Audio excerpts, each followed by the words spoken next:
সারা বাংলাদেশ থেকে এই সাদ হাসানের যে মর্মান্তিক হত্যাকাণ্ড এর বিচার আগামী 24 ঘন্টার ভিতরে যদি ডক্টর মোহাম্মদ ইউনূস করতে না পারে, তাহলে এই ডক্টর মোহাম্মদ ইউনূসের পদত্যাগ নিশ্চিত করতে হবে।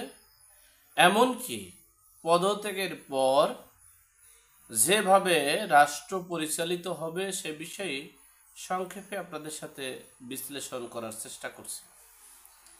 দেখেন, গত 15টা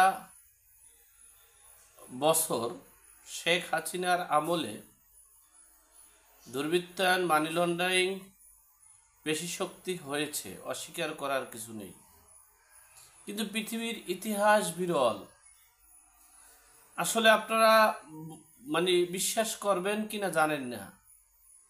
আমি এই ভিডিওটা দেখে গত রাতে দেখতে দেখতে টেনশন করতে করতে করতে করতে আমার আর ঘুম হয়নি। হঠাৎ ঘুম পড়ার কিছুক্ষণ পরই প্রস্রাব করতে উঠেছি, আর আমার সারা রাত্রে এক বিন্দু ঘুম হয়নি। আজানের অনেক পরে, ফজরের আজানের অনেক পরে একটু ঘুমিয়েছিলাম, আবার অন্য একটা লোক এসে ডেকে উঠিয়ে ফেলছে। তার নাম হলো আলামিন। এবং আজকে সারাটা দিনও আমার মন মানসিকতা ভালো নাই।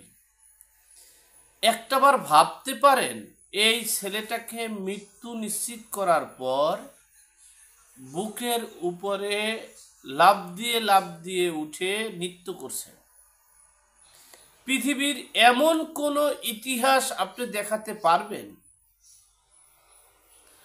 আমি যদি রাতে ঘুমাতে না পারি, এরকমের আমার মনে হচ্ছে লক্ষ লক্ষ মানুষ এরকমের গত রাতে ঘুমাতে পারেনি ভিডিওটা দেখার পরে। তাহলে এই ডক্টর মোহাম্মদ ইউনূস কিভাবে ঘুমালো? এই অন্তর্বর্তীকালীন সরকারের স্বরাষ্ট্র উপদেষ্টা কিভাবে ঘুমালো? কিভাবে আইন উপদেষ্টা ঘুমালো? এদের ভিতরে মনুষ্যত্ব শেষ।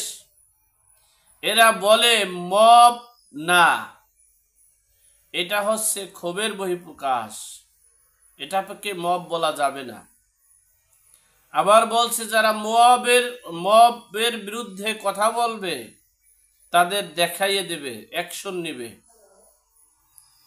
পৃথিবীটা এ কাদের হাতে দেশটা তুলে দেওয়া হলো? এই বাংলাদেশের শাসনভার কাদের হাতে তুলে দেওয়া হলো? সারা বাংলাদেশের এখন 80% থেকে 90% জনগণ এই ভিডিও দেখার পর বলছেন এই অবৈধ ইউনূস সরকারকে পদত্যাগ করে দেশকে মুক্তি করার এবং সেনাবাহিনীর হস্তক্ষেপ কামনা করছে। সেনাবাহিনীর মাধ্যমে এই দেশের নিরাপত্তা নিশ্চিত করার প্রত্যাশা করছেন সাধারণ জনগণ। তবে এই সেনাবাহিনীও চেয়ে দেখছেন। কেন দেখছেন, কি জন্য দেখছেন, আল্লাহ পাক রব্বুল আলামিন জানে। প্রতিটা মুহূর্তে বাংলাদেশে যে নির্বিচারে ধর্ষণ হচ্ছে, লুটপাট হচ্ছে, নৈরাজ্য হচ্ছে, চাঁদাবাজি হচ্ছে, আমরা অপরাধীকে দোষ দেব না, আমরা বিচারককে দোষ দেব।